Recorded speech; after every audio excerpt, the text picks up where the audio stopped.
گہرے سکوت میں چھپی وہ تصویر اس قصے کے پردے کھولتی ہوئی نظر آتی ہے، کیونکہ زندگی میں سکوت ہونا موت کی علامت سمجھا جاتا ہے۔ سمجھنا بھی چاہیے، وہ تصویر بھی اسی سکوت کا شکار تھی۔ زندگی تو ایک مسلسل جدوجہد سے کھینچی جانے والی ٹرین کا نام ہے، جسے کسی صورت کسی کے لیے بھی روکا نہیں جا سکتا، اور رک جانا سکوت قائم کر دیتا ہے، اور اس سکوت سے موت واقع ہو جاتی ہے۔ چاند کی روشنی میں نظر آتی اس تصویر پر، زندگی کے اس گھومتے پیمانے پر، سکوت کی خاموشی موت کی دھن کی طرح پھیل گئی۔ اس تصویر سے نکل کر باہر آؤ تو وہ سکوت دنیا کے 4 بر اعظموں میں بھی اسی وقت چھایا جب اس ڈریم ٹیم اسٹار کے واٹس ایپ گروپ میں ایک لمبے انتظار کے بعد ایک طویل وائس نوٹ بھیجا گیا تھا۔ تصویر میں نظر آتے 5 چہرے اسی سکوت زدہ ماحول میں مسکراتے رہے۔ ایک لمحے میں سب ساکت ہو گیا۔ وہ ایک لمحہ سکوت کا لمحہ تھا، موت کا لمحہ۔ سڈنی کے شہر میں ایک الگ ہی دنیا آباد تھی۔ شہر کے مشہور کلب میں رونق لگی ہوئی تھی۔ کلب کا داخلی دروازہ آرٹ سے سجی ہوئی گلی میں کھلتا تھا، جہاں دیواریں رنگین گرافی سے بھری ہوئی تھی۔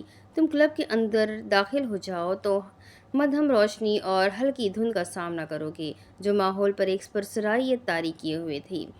بار کے کونے میں ایک پرانا جیوک باکس رکھا تھا، جس سے پرانے گانوں کی دھنیں سنائی دے رہی تھیں۔ جیوک باکس ایک مشین ہوتی ہے جس میں مختلف گانے بھرے ہوتے ہیں، اور یہ مشین سکے یا پیسے ڈال کر استعمال کی جاتی ہے۔ جب آپ سکے ڈالتے ہیں تو آپ مشین میں موجود گانوں میں سے کوئی بھی گانے کا انتخاب کر سکتے ہیں۔ جیوک باکس عام طور پر بارز، کلبز یا ریستورانوں میں پایا جاتا ہے۔ یہ مشینیں پرانی یادوں اور روایتی موسیقی کے ماحول کو زندہ کرنے کے لیے استعمال ہوتی ہے۔ کوئی شک نہیں تھا کہ کلب کی اندرونی اور بیرونی دنیا میں مشرق مغرب جتنا فرق تھا۔ کلب میں موجود دنیا سے بے خبر لوگ اپنی ہی مدہوشی میں مست دنیا کی پریشانیوں سے چھٹکارا پانے میں مشغول عمل تھے۔ کچھ خوش تھے تو خوشی کو دوبالا کر رہے تھے، کچھ اداس تھے تو اداسی کو کم کرنے کو وہاں آدھم کے تھے۔ کچھ کے لیے ایسے کلب میں پیسے اڑانا وقت گزاری کا پسندیدہ مشغلہ تھا، کچھ تو بس خانہ پوری کرنے وہاں موجود تھے کہ ان کے پیسوں سے اس کلب کی روشنیاں بحال تھیں۔ ہال کی مدھم روشنی میں موسیقی کی دھیمی دھیمی آواز گونج رہی تھی، نیون سائن جھلملا رہے تھے، اور رنگ برنگی روشنیوں کا عکس بھیڑ میں شامل لوگوں پر پڑ رہا تھا۔ چند لوگ پالش کیے ہوئے لکڑی کے کاؤنٹر کے ارد گرد جمع تھے تو چند لوگ ڈانس ہال کی زینت بنے ہوئے تھے۔ ان کی ہنسی اور باتیں شور کی صورت میں گونج رہی تھیں۔ ایک بار مین جس کے بازو پر پیچیدہ ٹیٹو تھے، ماہرانہ انداز میں مشروبات ملا رہا تھا۔ اس کی حرکات ایک مشق شدہ انسان کا پتہ دے رہی تھی۔ اس کے کاؤنٹر کے پاس رش تھا، مگر تم نے اس کے پاس ٹھہرنا نہیں ہے۔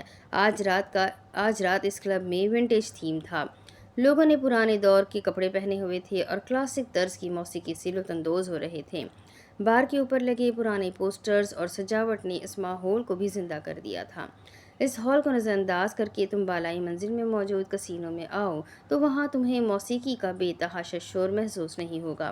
البتہ کسینو کی اپنی ایک الگ دنیا دیکھ کر تم حیران ضرور ہوں گے۔ کسینو میں بھی گہما گہمی اپنے عروج پر تھی۔ وہاں ایک نفیس سے اسنوکر کلب کا سما تھا، جہاں بلیئرڈ کی میزیں سبز مخمل کے کپڑے سے ڈھکی ہوئی تھیں۔